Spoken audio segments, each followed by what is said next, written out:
Hello, and welcome to Harry Potter and the Methods of Rationality, the podcast. Written by Eliezer Yudkowsky, read by Eneasz Brodsky, based on the works of J.K. Rowling. Chapter 117, Something to Protect, Minerva McGonagall.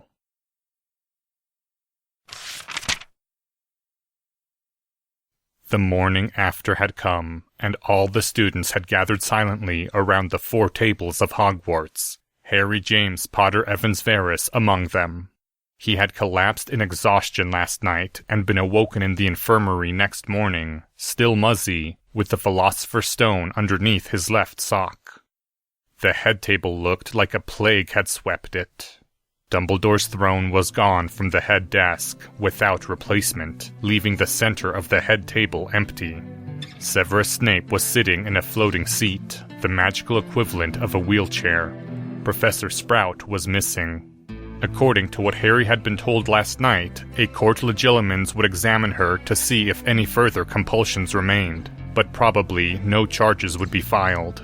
Harry had emphasized to Professor McGonagall and the Aurors, as hard as he could, that Professor Sprout was probably just a victim. The boy who lived had pronounced that he'd seen no evidence of Sprout's intentional guilt in Voldemort's mind.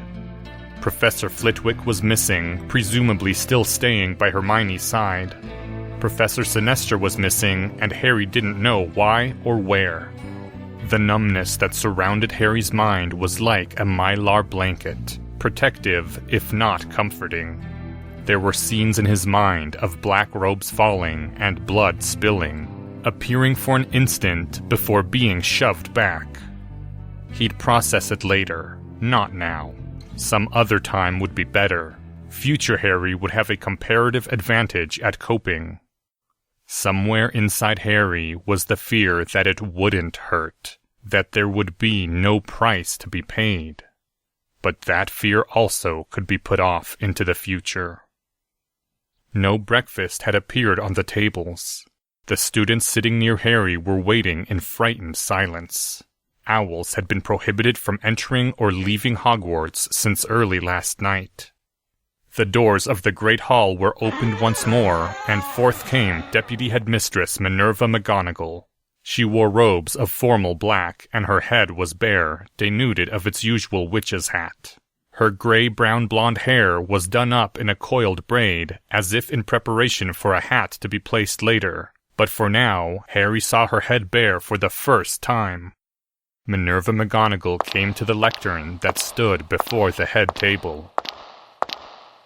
All eyes were upon her. "I am afraid that I have much news." Minerva's voice was sad within its precision. "And most of it is terrible. First, the reason I am the one to speak to you is that the headmaster of Hogwarts, Albus, Percival Wulfric Brian Dumbledore, has been lost. You know who trapped him outside time, and we do not know if he ever can be brought back to us. We have lost what may have been the greatest headmaster that Hogwarts has ever had." A susurration of horror rose across the tables. No audible gasps or moans, just the sound of many intaken breaths. Most from Gryffindor, and some from Hufflepuff and Ravenclaw as well. The ill news had already been known, but now it had also been said by authority. Second, you know who returned briefly, but is once again dead. All that remained of him were his hands clutched around Miss Granger's throat. There is no more threat from him, or so we think. Third, Professor Quirrell died with his wand in his hand, facing you-know-who. He was found not far from where you-know-who perished again, a victim of you-know-who's killing curse. Another susurration of verified horror, now from all 4 tables. Minerva drew another breath. Last night we also lost what may have been the greatest defense professor in the history of Hogwarts. His scholastic merits alone. Our defense professor has gone by many names, but his true name was David Monroe. As he was the last of the noble and most ancient house of Monroe, his funeral, his second funeral, and the true one, will be held before the most ancient hall of the Wizengamot in 2 days. Yet a wake shall also be held for the defense professor of Hogwarts, for our own Professor Quirrell in this castle. That man also died a Hogwarts teacher, as nobly as a Hogwarts teacher ever did. Harry listened in silence, shoving down the tears that again rose to his eyes. It wasn't even true, let alone unexpected, and yet hearing it still hurt. From where he sat beside, Anthony Goldstein put a comforting hand over Harry's hand, and Harry left it there. Fourth, one piece of exceedingly unexpected and happy news. Hermione Granger is alive and in full health, sound of body and mind. Miss Granger is being observed at St. Mungo's to see if there are any unexpected after-effects from whatever happened to her, but she appears to be doing astonishingly well considering her previous condition. It should have produced wild cheers from Ravenclaw and Gryffindor if the news had come as part of any other package, or if it had been more unexpected. As it stood, Harry saw a few smiles, but they were brief. Maybe they'd jumped for joy earlier, but at the moment there was only silence. Harry understood that. He wasn't cheering either, not right now. Finally, Minerva McGonagall faltered, then raised her voice. I fear that I have the gravest possible news to share with some of our students. It seems that you-know-who summoned those who were once his followers, and many of them obeyed, whether from terribly misguided loyalty, or out of fear for their families if they refused. A sacrifice was required, it seems, to complete you-know-who's resurrection, or perhaps you-know-who blamed his former followers for his defeat. 37 bodies were found. More followers outside Azkaban than you-know-who was thought to have. I am afraid... Minerva McGonagall faltered again. I am afraid that among the deceased are the parents of many of our students. No, no, no, no, no, no, no, no! As though by some horrible magnet, Harry's eyes were drawn to the picture of absolute horror that was Draco Malfoy's face, even as the comforting cotton wrap around Harry's thoughts was torn away like thin tissue. How could he not have thought? How could he not have realized? Somewhere in the background, someone was already screaming, and yet the room seemed very silent. Sheila, Flora, and Hestia Caro lost both their parents last night. Students who have lost their fathers include Robert Jugson, Ethan Jugson, Sarah Jugson, Michael McNair, Riley and Randy Rookwood, Lily Liu, Sasha Sprock, Daniel Gibson, Jason Gross, Elsie Ambrose. Maybe Lucius realized. Maybe he was smart enough to stay away. Maybe he'd realized that Voldemort was the one who struck at Draco. Theodore Knott, Vincent Crabbe, Gregory Goyle, Draco Malfoy. This concludes the list. One student sitting at the Gryffindor table let out a single cheer, and was immediately slapped by the Gryffindor witch sitting nearby, hard enough that a Muggle would have lost teeth. 30 points from Gryffindor, and detention for the first month of next year. Professor McGonagall said, her voice hard enough to break stone. Lies! Shrieked a tall Slytherin who'd risen up from the table. Lies! Lies! The Dark Lord will return, and he'll teach you all the meaning of... Mr. Jugson, said Severus Snape's voice. It was also faltering. It didn't sound like the potions master at all. It wasn't loud, and yet the Slytherin fell silent. Robert, the Dark Lord killed your father. Robert Jugson let out a scream of terrific fury and turned to run out of the room, and Draco Malfoy folded in on himself like a collapsing house and made sounds that nobody heard because the babble was starting up now. Harry rose 6 inches from the bench, and then stopped. What would you say to Draco? There is nothing you can say to Draco. You can't go over there now and pretend to be his friend. You want to make it right, you want to make it better, but you cannot make it right. There is no way you can make right what you have done to him, what you did to Vincent, to Gregory, what you did to Theodore. The world blurred around Harry. He barely saw Padma Patil rise up and make her way toward the Slytherin table and Draco, or Seamus heading toward Theodore. And because Harry had already read his father's science fiction and fantasy collection, because he had already read the scene a dozen times over when it happened to other protagonists, there was an image in Harry's mind of Mad-Eye Moody, of the scarred man called Alistair.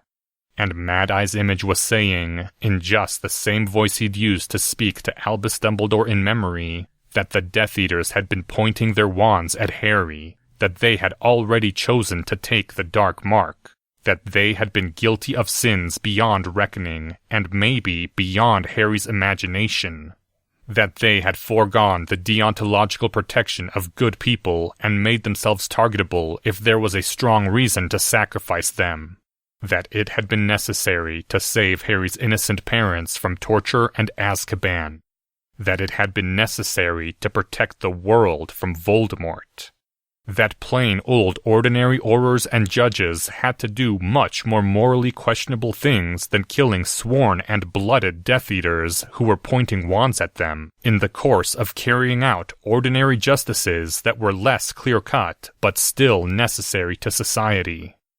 If it were not right to do what Harry had done, if it were not right to do much more morally ambiguous things than what Harry had done, then society as human beings knew it could not exist. Nobody with common sense would blame Harry for doing it. Neville wouldn't blame him. Professor McGonagall wouldn't blame him. Dumbledore wouldn't blame him. Even Hermione would tell him it had been the right thing to do once she knew. And all of this was true. Just as it was also true that some part of Harry's mind had calculated that wiping out the blood-purist political elite would make it easier and more convenient to rebuild magical Britain afterward. It hadn't been an important consideration, but it had still been calculated in those instants of rapid thought. A check on the long-term consequences to see if they rated as catastrophic, and a decision that they actually rated as pretty much okay. And that check had forgotten that Death Eaters had children at Hogwarts, or that one of them wore the face of Draco's father. It wouldn't have changed anything. It wouldn't have changed anything at all. But that was the truth of the calculation Harry's mind had performed, given only seconds to think. At least Harry could, if the Death Eater survivors were in any sort of financial trouble, do something about that easily enough. Transfigure gold and use the stone to make it permanent. Unless making that much gold would be troublesome to the wizard economy at large, or cause objections from goblins who didn't understand market monetarist economics. Though it wasn't as though Harry didn't also have useful services to sell. Other cotton wrap was also being torn off Harry's thoughts, now. It seems likely...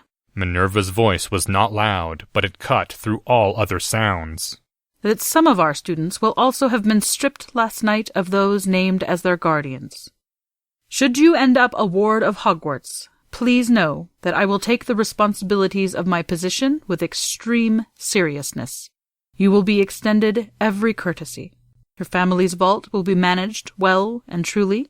As best I can, I will treat every one of you as I would my own children, and I will protect you as much as I would protect my own children. No more, no less. I hope that is clear to everyone at Hogwarts. Students nodded rapidly. Good. Then there is one more thing that must be done. With a sad, solemn air, Professor Sinestra emerged from a side entrance.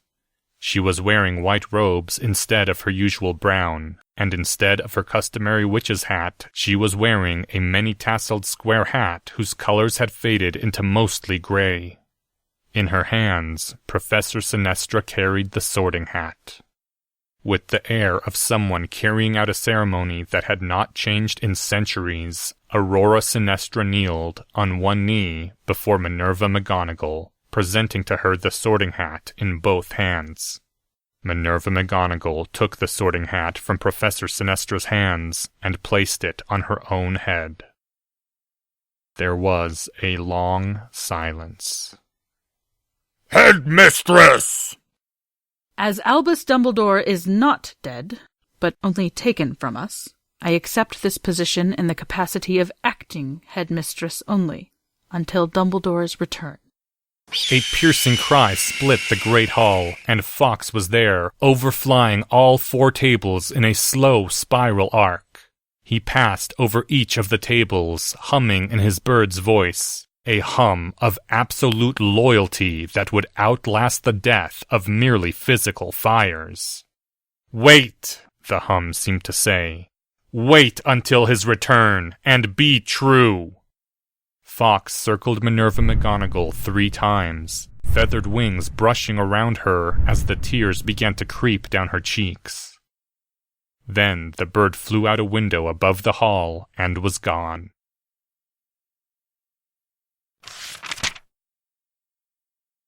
End Chapter 117. Chapter 118. Something to Protect. Professor Quirrell. The sun shone down on the Scottish green, striking sparks of reflected white from every passing dewdrop or reflective leaf that happened to position itself correctly, a clear blue sky for a funeral. Harry had declined to give the eulogy. He'd declined for the 2nd time. Professor Flitwick had asked him about it weeks ago in May, to give Harry time to write his lines before it would become necessary to speak. And Harry had said no then, too. So it fell to a 6th-year Gryffindor, Olivia Hebraica, who had the 4th highest total of Quirrell points among all the students, and who had been general of an army. The 17-year-old girl was tall, and not especially pretty in solid black robes. She was wearing a purple tie, such as Professor Quirrell had sometimes favored. Speaking, under the circumstances, ex tempore. The previous eulogies, written well in advance, had been discarded. Olivia Hebraica had a parchment in her left hand, but she wasn't looking at it at all.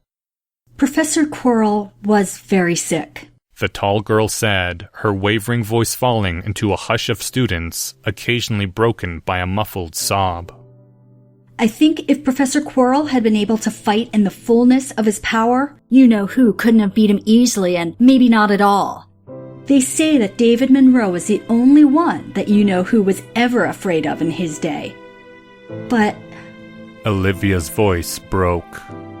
Professor Quirrell wasn't in the fullness of his power. He was very sick. He had trouble walking by himself. And he went to face the Dark Lord, alone. There was a pause, then, while the students cried for a while. Olivia wiped away her tears with her sleeve and spoke again. We don't know exactly what happened. I imagine the Dark Lord laughed at him, maybe made fun of the professor for challenging him when he couldn't stand up. Well, he's not laughing now, is he? There were fierce nods from the students, all of them that Harry could see, from Gryffindor to Slytherin. Maybe the Dark Lord knew some way of curing Professor Quirrell. You-know-who did come back from the dead after all. Maybe he offered Professor Quirrell his life if Professor Quirrell would serve him. Professor Quirrell smiled and told the Dark Lord it was time for them to play a game called Who's the Most Dangerous Wizard in the World? If you don't know, don't just make stuff up. But Harry didn't say anything. It was what the Lord Voldemort might have tried, and it was what Professor Quirrell might have said back. And they aren't telling us everything, but we can guess what happened next. We all know that Hermione Granger, who was one of the professor's best students, was killed by a troll earlier this year. It must have been the Dark Lord who made it happen. He framed her for the blood-cooling charm. Professor Quirrell knew the Dark Lord was behind it, so he stole Miss Granger's body and preserved it, kept it safe. Couldn't blame her for that one. Then Professor Quirrell went out to face the Dark Lord. The Dark Lord killed Professor Quirrell. and Hermione Granger came back to life. They say she's alive and whole now, and maybe something more. When the Dark Lord tried to seize her, all that was left of him afterward was his burned robes and his hands around Miss Granger's throat. Just as Harry Potter was protected from the killing curse by his mother's love and sacrifice, Professor Quirrell, willingly going out to face the Dark Lord alone, must have called Hermione Granger's spirit back from wherever she was. Not just like that, Harry said from the front row of seats, his own voice hoarse. He had to say something at this point before it got out of control, if it wasn't already out of control. David Monroe was a powerful wizard, more powerful than anyone knew except him and me. I don't think you can bring someone back from the dead just by sacrificing yourself. No one should try doing it that way. Such a beautiful story. It should have been true. It should have been true. I don't know very much about the person behind the professor. Olivia Hebraica said after she got herself under control again. I know David Monroe wasn't a happy man. He never could cast a Patronus charm. Tears were gathering in Harry's eyes again. It wasn't right. It wasn't fair. Voldemort had killed so many people. He should have died along with his followers. He didn't deserve special treatment. But it hadn't just been Harry's weakness. It had been the Horcruxes. Voldemort couldn't have been killed outright. So Harry could admit it. He was glad. He was glad Professor Quirrell wasn't all gone. But I know, said Olivia, tears glistening on her own cheeks. Professor Quirrell is happy wherever he is now. On Harry's left hand, a tiny emerald glowed bright beneath the morning sun. Not heaven, not some faraway star, not a different place, but a better person. I'll show you. Someday, I'll show you how to be happy. The tall girl glanced down at the parchment she held in her other hand, the first time she'd consulted it. Professor Quirrell, Olivia said, her voice now fiercer and faster, was by far the best professor of battle magic that Hogwarts has ever had. Salazar Slytherin couldn't have been half as good a teacher, no matter what spells he knew. Professor Quirrell told us at the beginning of this year that what he taught us would always be our firm foundation in the arts of defense, and it will be forever. We'll teach it to the new students next year, no matter who we have for a professor. The older students will teach the younger ones. That's the solution to the curse on the defense position. We won't sit around waiting for authority to teach us, and we'll make sure that Professor Quirrell's teachings never die out of Hogwarts. Harry looked at where Headmistress McGonagall was sitting, and saw the headmistress nodding silently, a look that was sad and stern and proud. They haven't let us see Miss Granger yet. Olivia's voice quavered. The girl who revived. But I'll always think of the defense professor when I see her. His sacrifice lives on in her, just as his teachings live on in us. Olivia glanced at where Harry sat, then looked down again at the parchment. Here's to Professor Quirrell, then. The best Slytherin that ever was, what every Slytherin should be. 3 cheers for him! Huzzah! Huzzah! Huzzah! No one stayed silent this time, not a single student that Harry could see.